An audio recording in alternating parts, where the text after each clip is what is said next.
आज लगे या लगभग पहुंच गया सही है क्या वो जोक लग जा ये देखियो उमर देखियो तो पाछा कति पनि हां ये नेपाल में की नहीं छ चल चल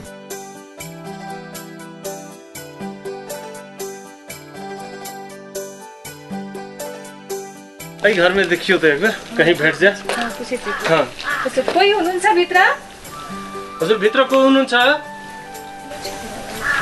नहीं बुझाइ छ चलो देखिए एक घरो नहीं बुझाइ छ एकदम लक्ष्मीनिया हमरा तो बड़ा लक्ष्मीनिया लग रहा है अपने के ना हम ले लक्ष्मीनिया अरे लेकिन बुझाइ छ न आई में भेट जात निक रहत तेरा मतलब यो हां एक पीछे हजुर कोही हुनुहुन्छ भित्र हजुर नमस्ते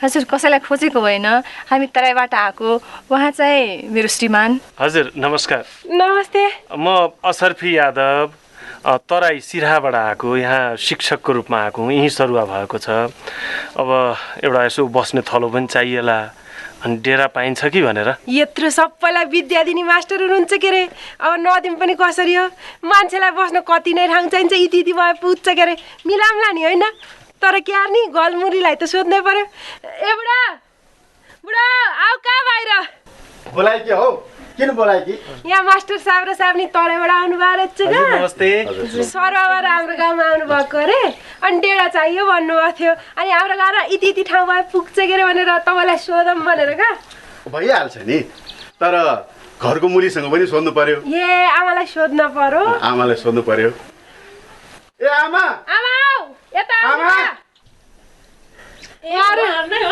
हजुर नमस्ते नमस्ते मैले सबै कुरा सुनिसकेँ अब तपाईँहरूलाई हुने जस्तो कोठा त हाम्रो घरमा त्यस्तो त छैन तैपनि यसो मिलिजुली बसौला नि हुँदैन र हजुर भइहाल्छ नि किन नहुने हाम्रो आमाले कति कुरा जान्नु भएको छ अब हामीलाई नि कति खुसी लाग्छ उद्धुमै खुसी लाग्छ क्या तराईको मान्छेलाई पहाडको घरमा राख्न पाउँदा अब किन बाहिर उभिने हो भित्र हामी पनि तराईको मान्छे यहाँ पहाडमा आएर यसरी सेवा गर्न पाउँदा यस्तो माया पाउँदा त उदुमै खुसी लाग्छ नि ल जाऊ क्या कतै निक्लोक सक्छ नि चलो चलो चलो कलेर आउनु भयो होला आउनु गरे हजुर हजुर आउनु कहाँ आउनुहोस् यही हो हाम्रो घर त अब ठाउँ पुगे नि नपुगे नि मन मिले पुग्छ भन्छन् दुईटा परिवार एउटा भएर बसौँ न हुन्न र भइहाल्छ नि ल कोठा यही हो अर्को व्यवस्था नहुन्जेलसम्म हामी मिलेर बसौँ ल ल अब अरू कुरा बिस्तारै गर्दै गरौँला उहाँहरू टाढादेखि आउनु भएको भोक लागिसक्यो होला अब यसो भात पकाउने बन्दोबस्त बन्द गर्नु पर्यो नि बुहारी गरिहाल्छु नि क्या आमै होइन हामीले बाटोमा चाहिँ खाजा खाएको थियौँ हतार छैन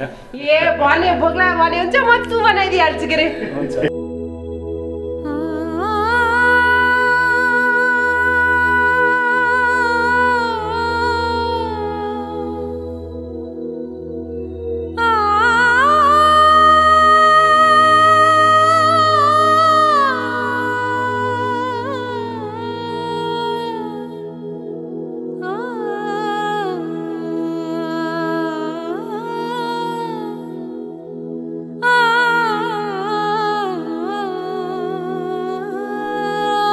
दिदी के भयो किन आँखाभरि आँसु हाल्नु भएको छ तपाईँ पनि महिला स्वास्थ्य सेविका हो किन र म पनि महिला स्वास्थ्य सेविका थिएँ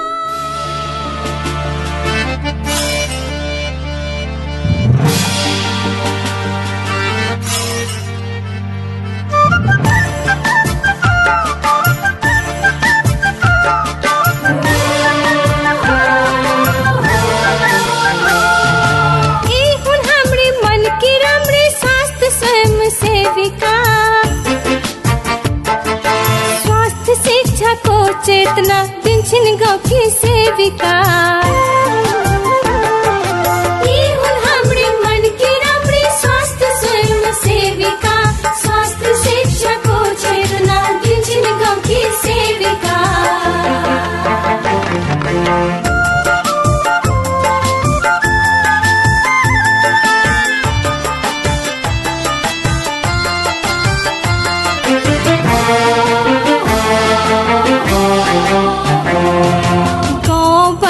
बाटो घाटो भन्छन् गर सफाई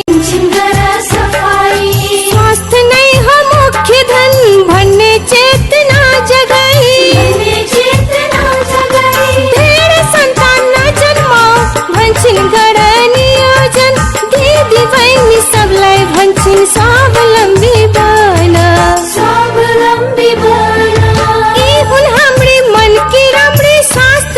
स्वयं सेविका स्वास्थ्य शिक्षा को चेतना दिन्छन् गाउँ की सेविका स्वास्थ्य स्वयं सेविका स्वास्थ्य स्वयं सेविका स्वास्थ्य स्वयं सेविका स्वास्थ्य स्वयं सेविका।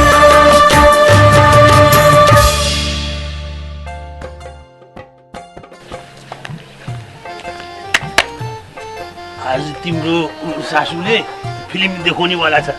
ओ हिरोइन ऊ आफू हुँदैछ, भिलेन तिमीलाई बनाउँदैछ। फिल्म सुरु हुन्छ। हेरी लिनु आउनु भयो महिला स्वास्थ्य स्वयंसेविका। चावा टक्राउ कि शरबत टक्राउ? घरको कामकाज केही गर्नु छैन, दिनभरि घुमिरहन्छ, कहिले कता कहिले कता। कति न बडका महिला स्वास्थ्य स्वयंसेविका। घरको काम केही गर्ने छैन, खालि दिनभरि घुमिरहन्छ, कति न बडका स्वास्थ्य स्वयंसेविका। होइन आमा, उसले घरको काम पनि त गरेकै छ नि। अब स्वास्थ्य स्वयंसेविका भएर त्यत्रो गाउँभरिको सेवा गरेछ, गाउँको सबैको स्वास्थ्यमा सुधार आएको छ। यस्तोमा त झन् हामीले स्याबासी पो दिनुपर्ने हो। त्यो बातमा त उसलाई हामीले स्याबासी दिनुपर्ने हो। के को स्याबासी? वैसे भनिदिएको। के को स्याबासी? के को स्याबासी? वैसे भनिदिएको। आफूले पनि दुईटा छोरीहरू पाए, अब बेटा त पाउँदै पाइन। बेटा त पाउँदैन। किन पाउने बेटा? यस्तो राम्रो दुईटा बेटी पाइसकेपछि बेटा के काम? के भनेको? त्यसै भनिदिएको। अनि गाउँको सबै मान्छेहरूलाई दुईटा भन्दा बेसी बच्चा जन्माउनु हुँदैन भनेर भन्दै हिँड्छ। तिमीले यस्तो ठिक कुरा भन्नुहुन्छ? यस्तो ठिक कुरा भन्दै हिँड्नुहुन्छ? के भनेको तपाईले? यो त यसै भनिदिएको। अनि जो कोही मान्छेलाई पनि बच्चा जन्माउन स्वास्थ्य चौकी जानु रे, अस्पताल जानु रे भनेर भन्दै हिँड्छ। दादी आमाले त ठिकै भन्नुभएको नि। दादीलाई त जति सम्झाउँदा पनि बुझ्नुहुन्न, खालि आमालाई मात्र दोष दिनुहुन्छ। देख्नु भयो उसको आमा ठीक रे, अब बेठिक रे। यो अस्पतालमा जन्मेर यस्तो भएको हो। यिनीहरू घरमा जन्मेको भए पो दादीलाई पुछ्थ्यो। अस्पतालमा जन्मेको छ त मलाई कहाँ पुग्छ? डाक्टर बाबुलाई पुग्छ नि यिनीहरू। तिमीहरू दुवैजना ठिक ठाउँमा जन्मिएको छ, त म मात्रै गलत ठाउँमा जन्मिएको छु। त मैले शादी पनि गलत ठाउँमै गरेको छु। बुढबा के हो खुसुर फुसुर? ऐसै भनिदिएको। आमा, मैले कतिचोटि भनिसकेँ, अस्पतालमा स्वास्थ्य चौकीमा बच्चा जन्माउँदा बच्चाको र आमाको दुवैको स्वास्थ्य राम्रो हुन्छ। कति भन्नु बुझ्नुहुन्न तपाईँ? फेरि दुईटा भन्दा बढी छोराछोरी जन्मायो भने त आमाको स्वास्थ्य बिग्रिन्छ, देशकै स्वास्थ्य बिग्रिन्छ। अब खाने मुख बढै छन्, जग्गा जमिन त बढाउन सकिन्न। एउटा कुरा भन त, तिमीहरू ठुलो कि भगवान ठुलो? तिमीहरू ठुलो हो कि भगवान ठुलो हो? भगवानले दिएको तिमीहरूले रोक्ने, भगवानले दिएको तिमीहरूले रोक्ने। के भगवानले भनेको छ दुईटा बच्चा मात्रै पा भनेर? भनेको छ। अरू कुरा मलाई थाहा छैन। दुईटा बेटा तुरुन्त पाइहाल। अरू कुरा मलाई थाहा छैन बाबे। कस्तो कुरा गर्नु भएको? मैले जान्दै आफ्नै खुट्टामा बन्छ र हान्ने? पाउनु नै छ भने तपाईँ आफै पाउनुहोस्, मै जस्तो दुईटा अझै छोरा। त के विचार छ? जन्माउने हो दुईटा छोराहरू? के भन्छ यो बुढा? वैसै भनिदिएको। कहाँको छन्चर बोक्छु म बेकार भयो यो बुढोबा। मेरो कुरा मान्ने भए मानिहाल, नत्र भने खुरुक्क यहाँबाट गइहाल। उसको कुरा मान्ने भए मानिदियो, नभए यो घर छोडेर तिमीहरू जान पाउँदैन। यही बस्नु पर्छ। आमा, भाग्यमानी। त छोरी, तिमी त अकस्मात आइदियो। तिम्रो आउने कुरा केही थिएन त। मैले बोलाएको हो छोरीलाई, मैले। किन बोलाएको? अब उसको घरै अलक्षण रहेछ। दुईवटा बच्चा जन्माइसके, एउटा पनि बाँचेन। अब यो घरमा बच्चा जन्मेपछि त बाँचिहाल्छ। यो घरमा बाँच्छ। मेरो बाउको छोरो पनि बडा मुस्किलले बाँचेको छु, त मेरो छोरो पनि बडा मुस्किलले बाँचेको छ। यसै भनिदिएको। हेर्नुहोस्, मलाई त पुरा विश्वास छ मेरो छोरीले छोरै पाउँछ भनेर वो त मलाई पनि पूर्ण विश्वास छ कि उसले छोरो जन्माउँछ कि उसले छोरी जन्माउँछ। मेरो घर त बडा लक्षिनको छ नि। हेर्नुस् आमा, घर भनेको कहिले पनि लक्षण अलक्षण हुँदैन। हाम्रो नन्द गर्भवती भएको बेलामा स्वास्थ्य चौकीमा जसाउन जानु भएन, त्यतिखेर पोसिलो खाने कुराहरू खानु पर्ने त्यो चाहिँ खानु भएन, खोप लाउनु पर्ने खोप लाउनु भएन, आइरन चक्की पनि खानु पर्छ त्यो पनि खानु भएन।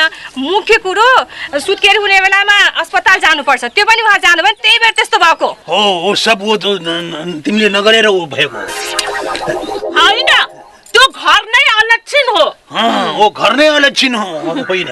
हेर्नुस् नानी, तपाईँ गर्भवती भएको बेलामा जाँच नगराएर ठुलो गल्ती गर्नुभयो, तर यसपालि चाहिँ सुत्केरी हुने बेलामा अस्पताल जानै पर्छ। म त आमाले जे भन्नुहुन्छ त्यही गर्छु नि। गर्छु आमाले जे भनेको, म त यसपालि जसरी पनि तपाईँलाई अस्पताल लगेर अस्पतालमा बच्चा जन्माउनु के अरे जन्म र मरणको कुरा हो यहाँ। जहिले पनि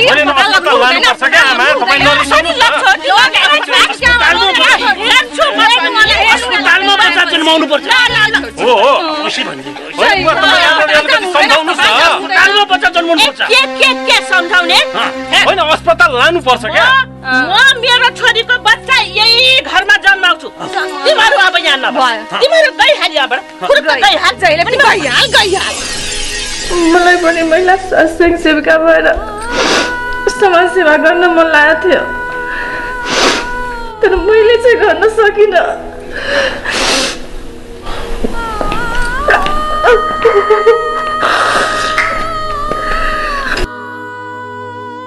एक त घरको वातावरण त्यस्तो भयो, फेरि यस्तैमा मेरो पनि यता सरुवा भयो। अन्त ल जाउँ भनेर मैले यिनलाई पनि यतै लिएर आएँ। अनि छोरीहरू चाहिँ कहाँ छोडेर आउनु? त्यही त नि, त्यस्तै आँखाका नानी जस्तो छोरीहरूलाई कहाँ छोडेर आउनुपर्छ? अब छोरीहरूको पढाइ पनि त बिग्रिन दिनु भएन नि। अहिले ल्याएको बिचमा पढाइ छुट्थ्यो, अन्त उतै होस्टलमा छोडेर आएको छु। रुक्मणी नानी, चिन्ता नगर्नुहोस्, तपाईँको सासूले पनि एक दिन राम्रोसँग कुरा बुझ्नुहुन्छ। त्यही त मन किन हल्लो गर्नुहुन्छ? मनमा त्यत्रो समाज सेवाको भावना रहेछ। हाम्रै गाउँमा स्वस्थ आमा समूह बसेर सेवा गरे भइहाल्यो नि। तराईको अनुभव पाहाडले नि सिक्न पाइन्छ के अरे। हुन त हो होइन, जहाँ बसे पनि सेवा नै गर्ने हो, मान्छेकै सेवा गर्ने हो, देशकै सेवा गर्ने हो।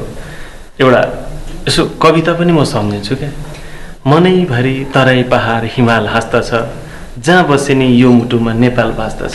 त्यही त